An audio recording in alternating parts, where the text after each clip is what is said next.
on this channel, I like to champion music which hasn't been championed that much. I grew up listening to progressive rock, and then I liked jazz rock fusion, I liked heavy metal, I liked all the music that was uncool. And I grew up in the 1980s where it was all about being cool. It was all about haircuts and not about skill.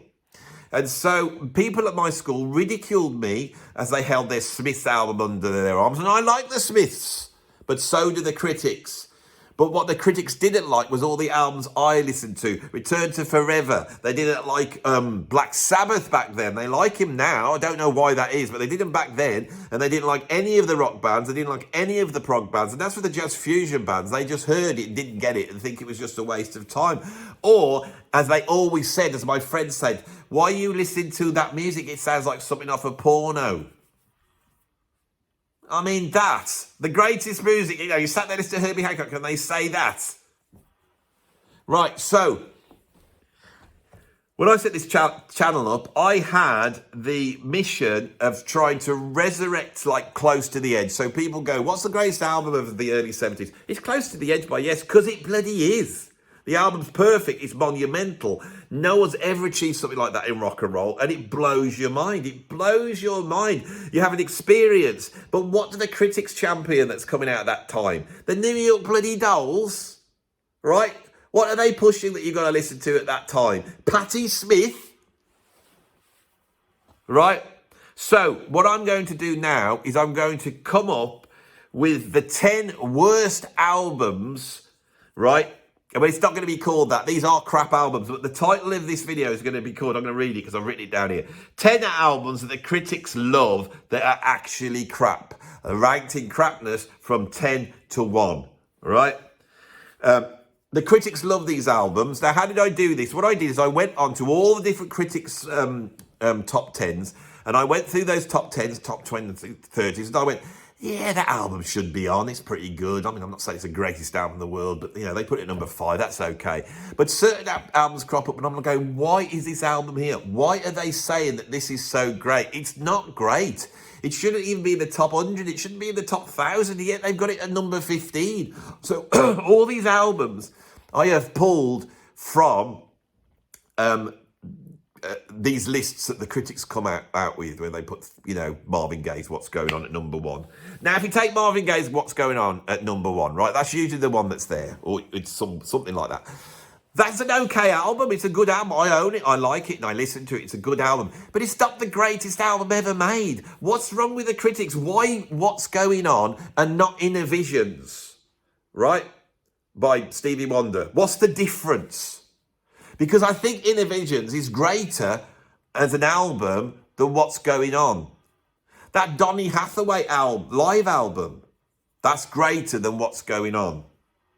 Curtis Mayfield's soundtrack to, you know, Pusher Man. Which one's that?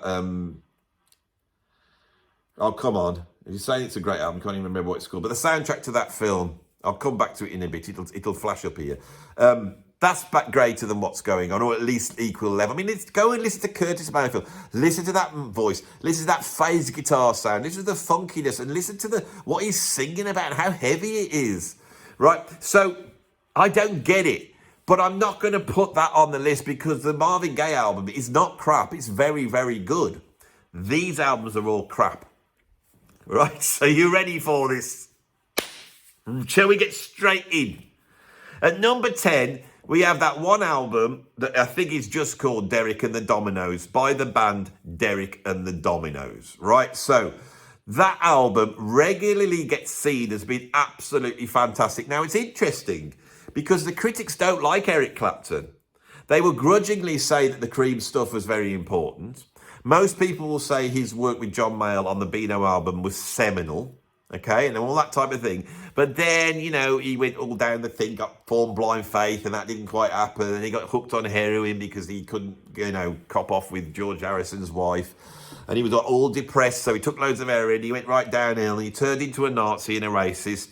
And that means all the albums he made that should be just ignored. And then he came out in the 80s, and he turned himself into sort of like a housewife's favourite, and he made that Pilgrimage album that sounded like some sort of middle-of-the-road star where his singing was more important and they took the guitar off it.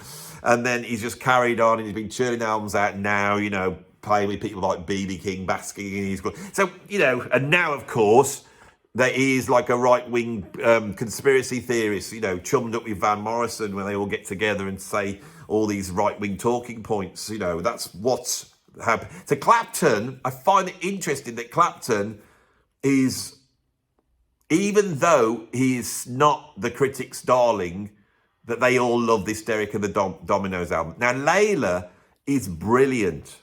Absolutely brilliant. Great song. But go and listen to the rest of it, and it's just a turgid bunch of mid-tempo, country-esque Americana shite. And it just drones on and on and on. It's got the great Dwayne Allman also on guitar. But really, I mean, go and listen to the Fillmore album, the Live at Fillmore East, by the Allman Brothers. If you want to listen to some Dwayne Allman, because he doesn't do much on this. He's a fiery player, that bloke. And I never listened to him because as a kid, I heard Layla. I thought I should own that album. I went and got Derek and the Dominos, and it was so awful. I probably slinged it in a hedge somewhere. You know, somebody probably found this album at some point. Well, what's this? Oh, Derek and the Dominos. And they took it home and listened to it. They, oh, it's a bit tepid, isn't it? And they slung it in a hedge. And I often wonder how many Derek and the Dominos albums by people who like rock, who thought that they might get a Led Zeppelin 4 or Paranoid by Black Sabbath because they heard Layla. That was a bit soft, but there's a cool riff there. And when bought this album only to be let down. Now, what's interesting on this is, of course, on drums on this album, we have the late, great Jim Gordon. Now, Jim Gordon is possibly the greatest session drummer in history. This is the guy that influenced people like Steve Gadd and Jeff Porcaro and a whole bunch of guitars. All these drummers in the 80s were influenced by Jim Gordon, who had an ability to be able to create almost like magical drums that you can't quite believe. If you go and listen to his drumming on anything, it's always occupies such a strange place in the music. And it's so perfect. Jim Gordon was a genius. Now, Jim Gordon, of course, was also schizophrenic. And in 1983, at the behest of the voices he was hearing in his head, which were mainly his mother's, that was calling him all sorts of nasty things, he decided to beat his mother to death with a hammer. And he was incarcerated in prison. And I think there was a semblance of sense in him that he never went up for parole, and he stayed in prison where he was locked away, he knew that the demons would not have their way. And it's an absolute incredible story, and it's a depressing story. 2 years ago, he actually died in prison. And of course, the fact that he beat his mom to death with a hammer has sort of obscured his greatness as a drummer. And he's the drummer in Derek and the Dominos. Don't know whether that makes the album better or worse, really. It sort of puts a downer on it, though, doesn't it?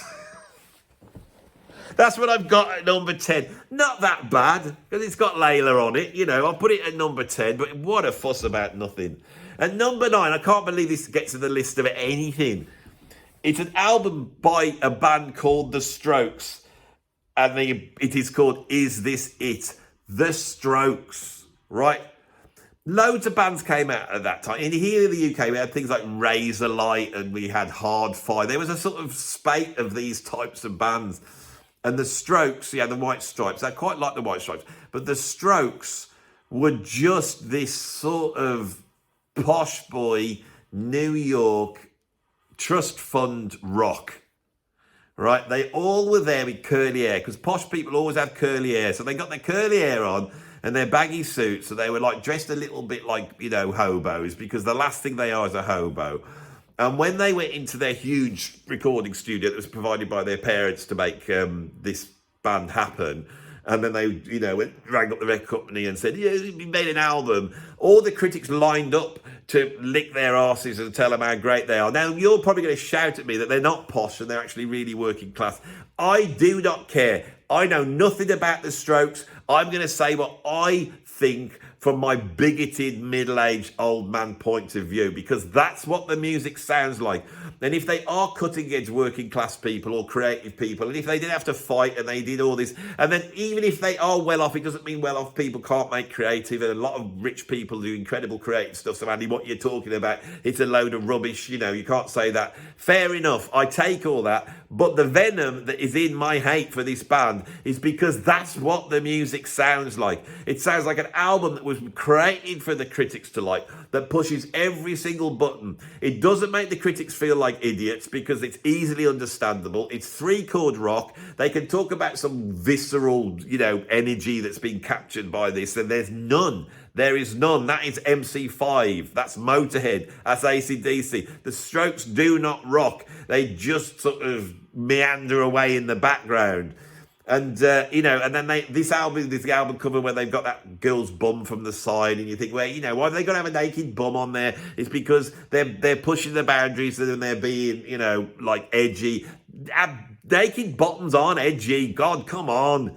Yes, I had a naked bottom. I'm going for the one, as I've mentioned virtually on every video that I've ever made. Right? And yes, are edgy. There's loads of bare bottoms on albums. It doesn't make it edgy. So why have they got that, you know? It looks all a little bit like Robert Mapplethorpe. You know Robert Mapplethorpe? You know, that photographer that did all the gay sort of erotic art, you know? It's got a touch of that, not really, but it's a bit of that, you know? It's just got that New York art gallery feel to it. It's got that Velvet Underground Lou Reed, let's go walk around the park with a little dog on the lead and black sunglasses, you know, be moody with everybody because we're a rock superstar. It's got all that about it. One of the viewers for this channel, they went they tried to say, because I'd really criticised Lou Reed, and they went, I saw Lou Reed in a park, and I sort of gestured hello to him, and he nodded, and he had a bandana on and dark sunglasses, so I think he was probably all right because he didn't turn around and try and kill me. I remember it because he was walking along with a little dog, and as soon as I imagined Lou Reed with a tiny dog, I thought it sums it all up. He would have a little tiny dog, wouldn't he? Old Lou Reed would. And so would every member of the Strokes. Every member of the Strokes would be walking around Central Park with a tiny dog on a lead, because that's what the Strokes are. Right? You know what the Strokes are? They're a cut price version of the next band, right? Which is at number 8, which is the bloody Ramones. I don't care what you say. The Ramones' debut album, which is in every bloody top 10. Why? Why? What is it about the Ramones that everybody thinks is so amazing? I actually don't know. I'm starting to think I am in the wrong with this. And I first said it, I thought everyone was going to agree and say, yeah, I mean, I like The Clash, I like Motorhead, I like bands that rock, but the Ramones don't really rock, do they? Not really, no. It's a bit turgid, isn't it? Yeah, it's all a bit turgid, and it's like these guys that just want to make sort of bubblegum pop music, but they've got electric guitars, you know, and they put their leather jackets on, and they go, oh, and the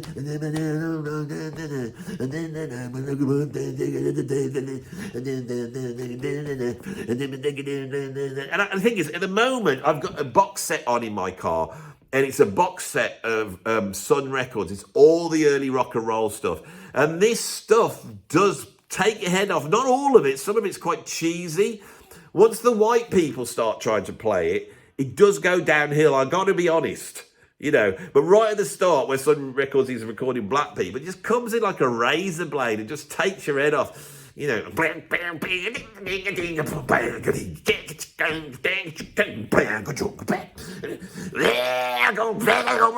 all like this, and that is what rock and roll is. It's that. It's the sound of, you know, that's rock and roll. Do you want that again? And pick it.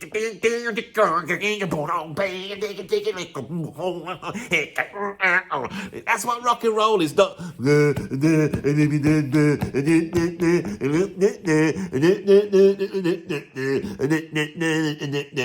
Now, I haven't mentioned their Posh Boys. I haven't said anything bad about them. I haven't besmirched them.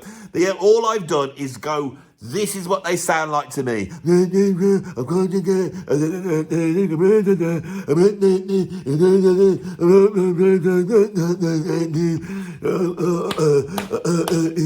they sound like they want to play fast, but they can't because they ain't got the chops. But they're not pretentious. They're a little bit pretentious, but I don't think they when I see them all with those haircuts and those leather jackets, I'm like, they're a bunch of losers, aren't they, really? It's like the losers at school. And they get a leather jacket, like a motorbike jacket, they put it on, it's a bit too small for them. They try and grow their hair long, but it doesn't quite work. They're not quite proper rockers. That's what the Ramones look like. They're not pretentious. They're not pretentious. They've just got this sort of air of idiocy around them. But the next artist is so pretentious. It's that woman with the moustache, Patti Smith, you know the one? And that album, Horses. Now, I only know the track Horses off that album, but for this, I did some research and I put it on. It's just terrible.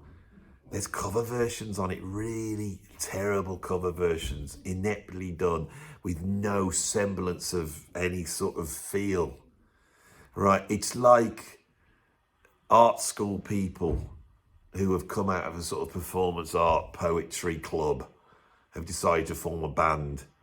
And it sounds like, you know, some limpid art student has been shown a D chord and someone's come along who actually can play the guitar. Okay, put your finger there, yeah. Was it on there? It's hurting my fingers when I press down. That's all right, you'll get used to that. Okay, now keep holding that D chord, yeah. Now strum it. What, like this? Yeah, with a bit more rhythm. Now I can do this playing.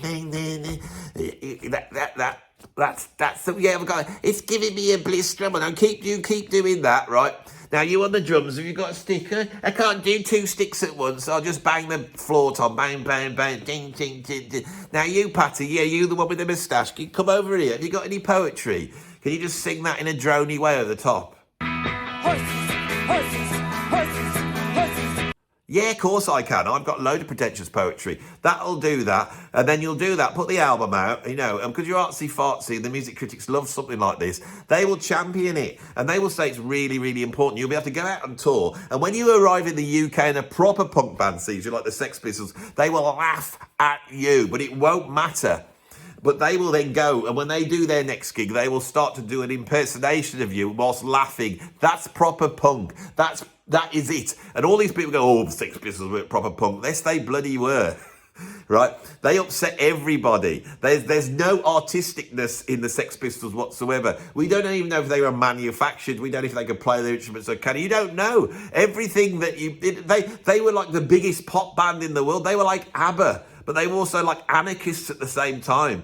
That's pure punk. This is not punk. It's got nothing to do with punk. It's art student tomfoolery. That's all it is. And it's liked by the critics because they make themselves feel clever by pointing at it. Patti Smith is exactly the example of that more than anything else. I don't begrudge her a career. You know, then maybe there's something in what she says which is great, but it just seems like post-Bob Dylan beat poetry nonsense. And that was, you know, it had a place for 50 years ago. I mean, it doesn't now. Nobody wants to hear that. Nobody here wants to hear poetry anyway. When you watch poetry. Rabbit, rabbit, rabbit, rabbit, rabbit, rabbit, rabbit, yep, rabbit, bunny, jabber, yep, rabbit, bunny. Right, shall we move on? And number 6, I've got London Calling by The Clash, the double album that they made. Now, the thing with The Clash is, I want to like The Clash. I like the first 3. I like the debut album. I like Give Enough Rope. I like Sandinista. I just don't like London Calling. I don't get why the critics think this is so great. And I think what it is that when they invested in punk in the 70s and they were championing The Damned and they were championing Sex Pistols and they were championing the new ones that were coming out like Buzzcocks and all that sort of stuff. They're championing all these punk bands. And I think...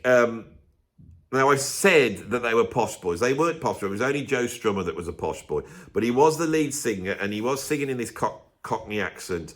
But I think there was a sophistication there that the elites recognised, right? And they enjoyed the fact that Joe Strummer was standing there sort of on the sidelines going, you know, I'm really punk, I am. But I also love black music and reggae and all that stuff. They're going to put all this together. And that pretentiousness that had actually supported prog in the early 70s from the same critics manifested itself with The Clash. And so The Clash moved to making the punk version of a progressive rock album, where you bring in reggae and ska and you bring all this stuff in and you bring sort of pastiches of rock and roll. And that bit's pretentious. Now, the album comes out, and when you put it on and you hear London Calling, that's the track that everybody knows. It's sublime. It's sublime. And I bought the album and I thought, I'd heard like, you know, Rock the Casbah and all those incredible things. Should I stay or should I go? All those tracks, White Riot, when I was a kid, I used to love that track. There were so many Clash songs I loved. And I thought, I'm going to go and buy it. So the first album I ever bought, you know, because I had the others on tape, the one I actually went out and bought was the expensive double album, London Calling. And I can remember just waiting for this album to kick in.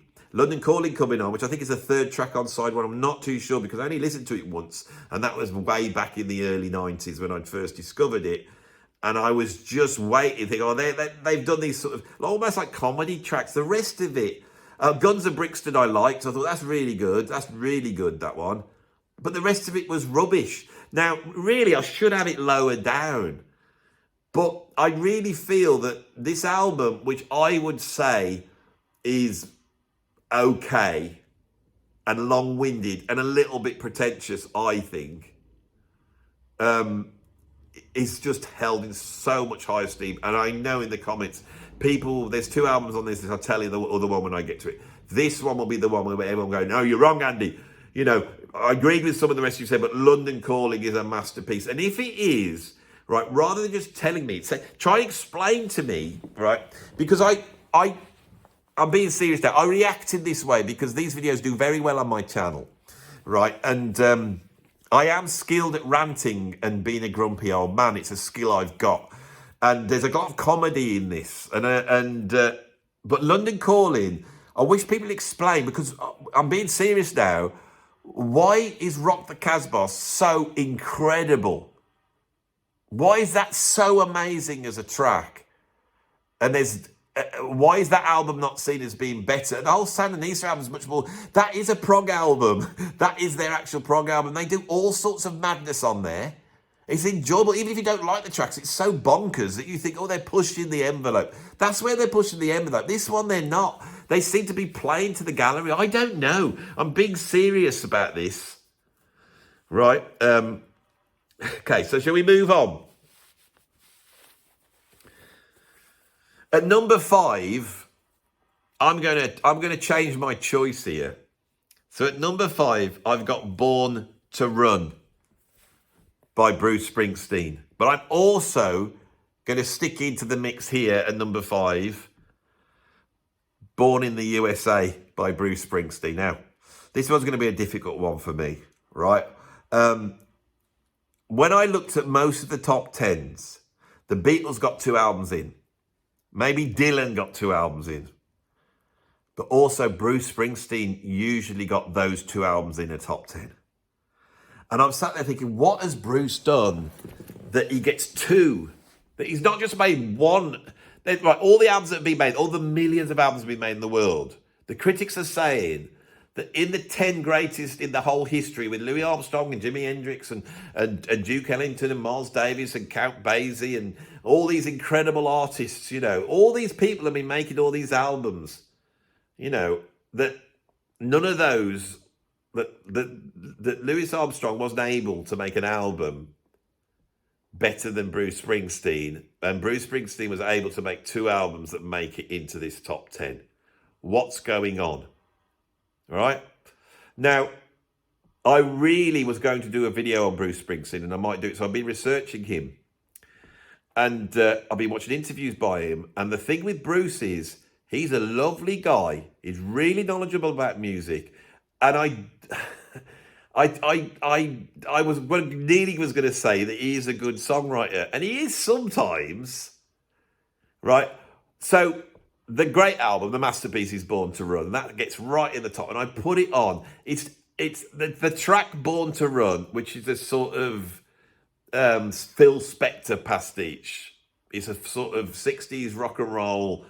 And this album, they spent years making Born to Run, and he really was a perfectionist. And I listened to it and think, a perfectionist about what? Because Born to Run's okay, but the rest of it is just noisy, tuneless rubbish. And I should have my act together, because there's one track that I tried to remember the title of, but the trouble is when I hate something, my brain is trying to reject it. But there's one track that goes on for a while, and when I saw it, I thought, well, this one's like 5-6 minutes long. Maybe there's something interesting. There wasn't. There was just this awful chorus that was noisy and horrible that they sang over and over and over again.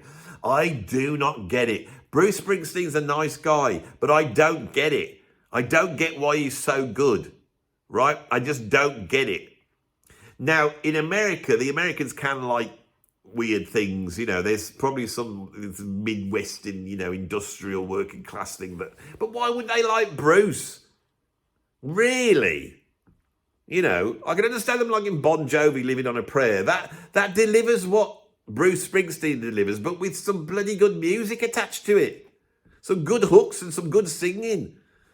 Bruce, you see, I'm reticent to really put the knife in here. Now, Born to Run I hate, right? But Born in the USA, the critics love it. They put it in the 10 greatest albums ever made. When I listen to it, it's like Born to Run, but covered with horrible 80s drum machines and horrible effects.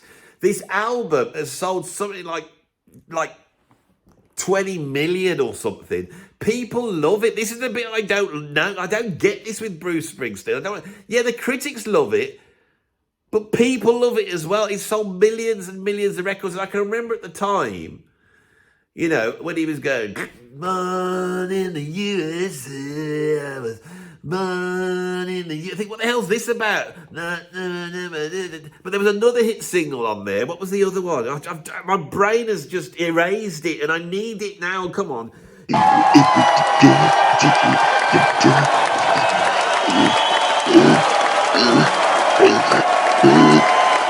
You need to go put your hand back down the toilet and pull it back out. Oh, what is it? Oh, it's so lame. Middle of the road pap. Then it had a video with him dancing with some girl. Everything about it is crap. It's not even, it doesn't have the like Patti Smith smell of like pretentious artiness. Bruce doesn't even have that. So why is he loved so much? Why do the critics love him and the public? Right, Born to Run's rubbish, and then Born in the USA is even worse. I hate those albums. Right? Number 4. Now, this is the other album that everyone's going to get upset and they're all going to say it's brilliant, and I don't get it at all. I think this is more of an I don't. I'm being more honest here on this one. I'm not being so vicious.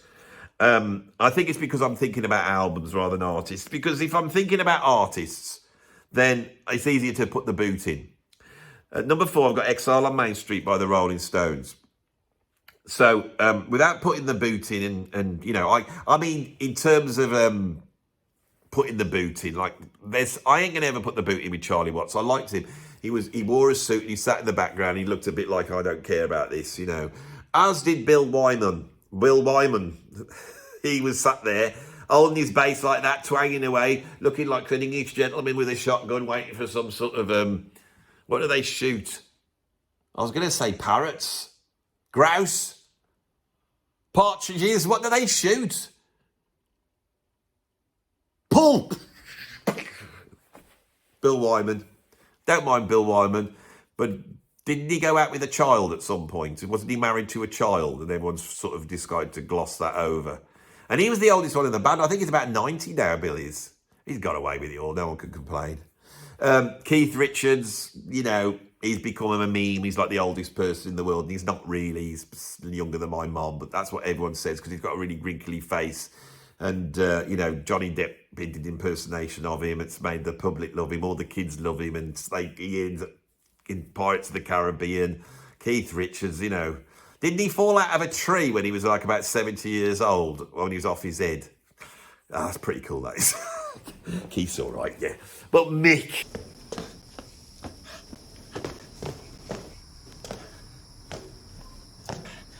Calling out around the world.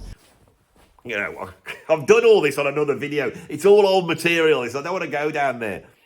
The one thing I didn't say is, you remember Ron Wood? Do you remember Ron Wood? He's like, he just feels like the chancer, doesn't he? He's always had mates. They've always got him in the band. He's not very good, but they get him in the band. Jeff Beck gets him in, Rod Stewart will get him in, and then when he has to go, I ain't got a gig, and they're all saying, oh, come on, John. When you got a guitarist, haven't you, and you had Mick Taylor before, he's a really good guitar. It don't matter, Ron, you're coming, you got a cool haircut, you're like a cut price Jeff Beck visually, you can't play like him, but you got some bar chords down, yeah, okay. So they get him in. And at some point at some award ceremony in which one was it? It was around about 2000. He comes out to give an award out. He sat with stood there with some young girl, and then the DJ Brandon Block. Do you remember this? Brandon Block thinks that he's won the award, so he gets up like this, another idiot, and he gets on stage, and Ron goes, "What are you doing up here? I've come to get my nut for you," and he chucks some water over him. They all get angry and all try and be rock and roll. I thought they should have had an actual fight. Brandon Block and Ron Wood. Now, I'm bringing up a story that is now like 25 years old. That the Rolling Stones they're just rubbish. They have always been rubbish, right? I don't quite get, they're in the right place at the right time. They're part of that blues, but they got nothing about them really, but they did do some good songs that they're going to, aren't they? I don't know with the Rolling Stones. Now, Exile on Main Street, right? From what I know about the Rolling Stones, around about the same time. Then they did an album called Sticky Fingers. They did an album called Goat's Head Soup. Was that right? And I've heard those albums. There's some really good tracks on there and famous tracks when you get those. And if you go back to the 60s and you get things like Satisfaction, Jumpin' Jack Flash, It's Only Rock and Roll, But I Like It. All these are really great tracks. So then they get told about Exile on Main Street. They think, well, this is a double album. It's a bit like London Calling all over again. And so you go and blitz it, and I bought it. I think this is the thing with me, there was a certain point where I thought I need to be educated, and I went out and bought a whole bunch of albums, and they're mostly these albums here that I went and got. I thought I should get them, and then I would sit there and dismay, and that's what I had with Exile on Main Street. I can remember probably 25 years ago, sat in the living room of my mom and dad's with their record player or CD player, and I'm listening to Exile on Main Street, and I'm going from track to track, going, what the hell's this about? Because it's not even good rollings for the Rolling Stones. There's no good songs on here. It's just like them. Because the Rolling Stones have this sort of English version of the blues. But with Exile on Main Street, I think this is where the critics like it. Is they went to America and they really tried their hardest to get into the recording studios and tried to emulate, black American music as best they could. And I think they probably did it the best here. But it's nowhere near. There's some interesting production, and there's a couple of tracks I do like from a production point of view. There's nice drum sounds, there's nice grooves, but on the whole, it doesn't groove. It doesn't have that earthiness that I associate with black American rhythm and blues, black American country music, jazz. All of that has got a flavour. Now, I've said elsewhere that, their finest moment was when they got that singer in on Gimme Shelter, and she came down. And when she sings, if they'd got like Bernard Purdie on drums and then, James Jamerson on bass, they would have had a decent track. What they bring on that track that black American music happens is that bad boy image, which is fake. When Mick's saying rape, murder and all that bit, it's fake. They're fake. They just have always seemed fake to me. And yet this album crops up over and over again as being one of the greatest. I wouldn't even put it in the top 5 Rolling Stones albums. Right, we're going to move on to number 3. And number 3, I got Blonde on Blonde. This is another double album. You see, these crappy musicians that can't play, Bruce Springsteen, Rolling Stones, Bob Dylan, right? I can stomach them when they make a single album, but when they do the pretentious thing of spending the record company's money by sitting in a recording studio, recording too many songs, right? And Blonde on Blonde is the first sort of rock double album. It was in his electric period. It's got a track that occupies a whole side, but it's only like 10 minutes long, but it does occupy a whole side. And so in terms of influence and importance, this is an immensely important album. It really is, and I could argue that. But again, go and listen to it. Every track sounds the same. It's just a turgid mess. Now, I have been listening to more and more Bob Dylan, and I'm starting to think that the best albums aren't the ones that everyone goes on about. I was listening to an album the other day, which I think he did in the 90s, perhaps. And I won't mention what it is. I'll keep it as a surprise because I can't remember. But it was really great, and Dylan's voice was fantastic. And I thought I'm going to do I'm going to do a video on this because it is really great. But Blonde on Blonde, it's just so dull and boring. I don't get it. I don't get how some 3-chord song, this drony 3-chord song, all badly recorded with, all the musicians chiming in, not sounding like they're with not a semblance of groove or any riffs or any hooks. And then Dylan's sort of obscure poetry, which I'm sure I should like. Maybe I'm just not clever enough to understand it, and one song after another like that. I just don't know. Blonde on Blonde. That's what I've got at number 3. At number 2, I have got Pet Sounds. This album has become, I'm sure people out there think it's the greatest album ever made, and it's not. And I've gone on about it so much. It has to be at the top of the list. I wish I could talk about something else. Should I just talk about something else and fill this thing up? Yeah, so Pet Sounds is not as good as everybody thinks. It's a bunch of rock and roll pastiches. The songwriting is not that great.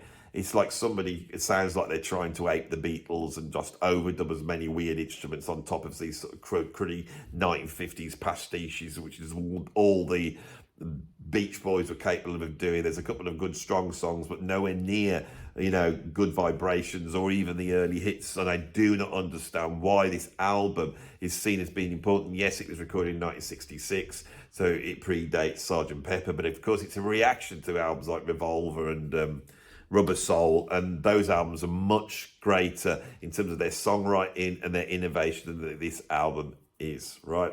It comes out around about the same time as Frank Zappa's Freak Out, which absolutely eclipses any sort of innovation that is on this album.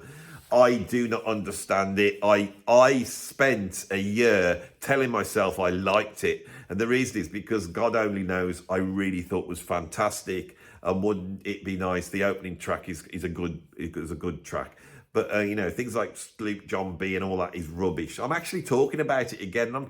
It's just like a mantra now on my channel, right? And I'm pushing it. I am going to pull down the edifice surrounding Pet Shop Boys. I'm sure I'm having a slow effect because there's enough people out there who've done exactly the same thing that I've done. Is gone, this is one of the greatest albums ever made. I will go and buy it, and then they've bought it and they've listened to it and going, yeah, it's an amazing album. And they've actually kidded themselves. I can remember driving around my car with it in the car and I'm going, it's really good. Oh my God. They overdubbed like a second guitar on that. And then they got like a kazoo on this bit. It makes it brilliant, doesn't it? And I remember, I think this is why I hate it so much, because the realisation goes, you don't have to like this, Andy. You don't have to like it. Some people out there will really like it and they'll be going, no, Andy, I really like Pet Sounds. I think they're in denial. They won't listen to me. I think they're kidding themselves. Why are they kidding themselves? What do you get out of it? Do you think it's like you've got taste? No, it's not taste. If you're trying to work at listening to Coltrane or Bach or other music, this different avant-garde music, maybe Steve Reich, Lutoslawski. If you're working at that and listening to that, go, it's hard music to get into. Fair enough. I don't really like it, but I'm going to keep listening to it in case I go. That's what you should do. But don't think it's the Beach Boys. Come on. They're a pop band. They're a pop band.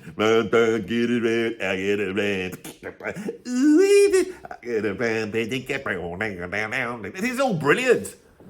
But if Pet sound like that would be brilliant. I could just prove that it's not very good right now. Just by look, you take take Good Vibrations, right? It beats the Beatles at that bit. There's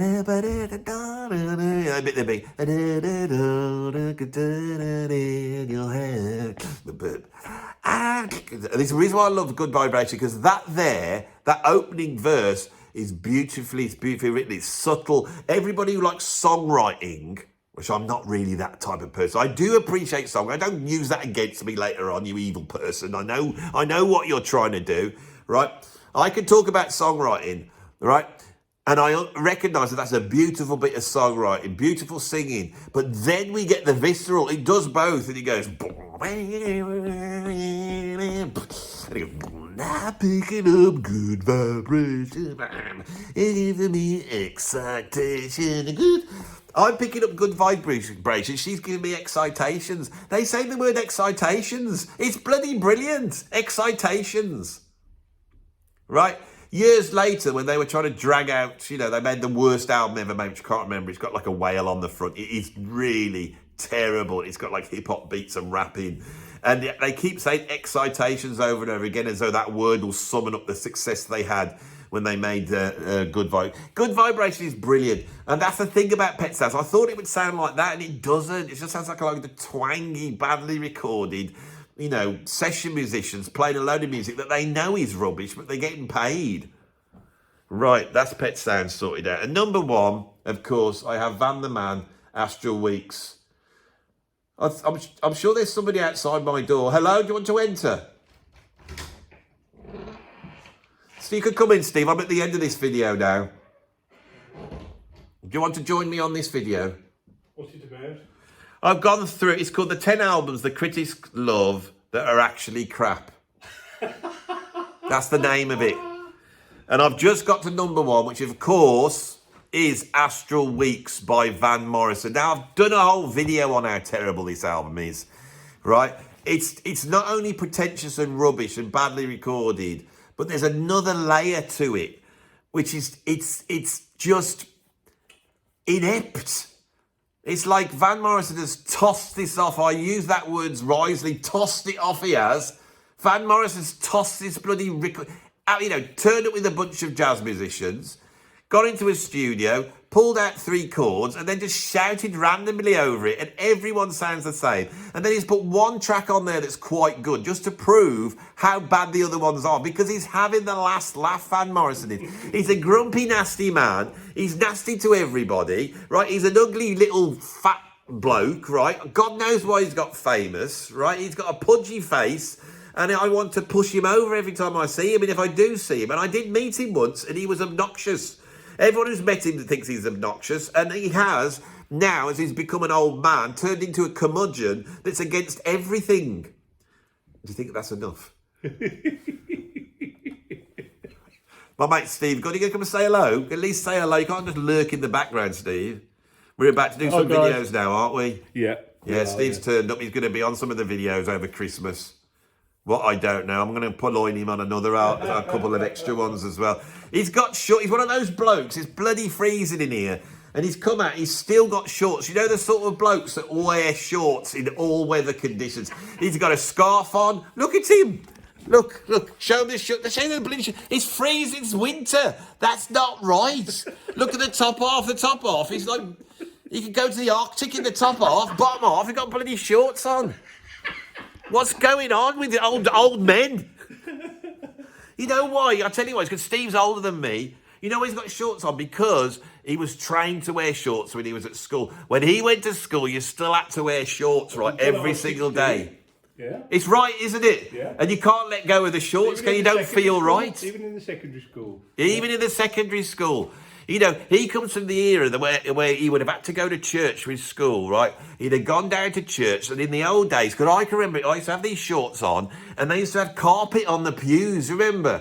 And you'd have your shorts, you'd sit down, and you've got to keep still, but they were itching your legs like this. You're trying to pull the shorts down, but you can't, the carpet's itching your legs. Jesus is looking down on you, judging you. I mean, why are you moving around, child? Because I've got to wear shorts. The school's made me wear shorts, Jesus. It's making me go. I'm not being disrespectful, but it's reaching my upper thighs at the moment. And causing me to have some sort of problem that even when I get to the age of 70, I'm still walking around in the bloody winter with shorts on. Oh, I can rant about anything. Steve's arrived, and I knew I just didn't have the energy to have a go at Asterix. I tried my best, but Steve wearing shorts in this weather, he hasn't even got any bloody socks on. He's making me feel cold. Where's my fan eater? I'm going to put that on now.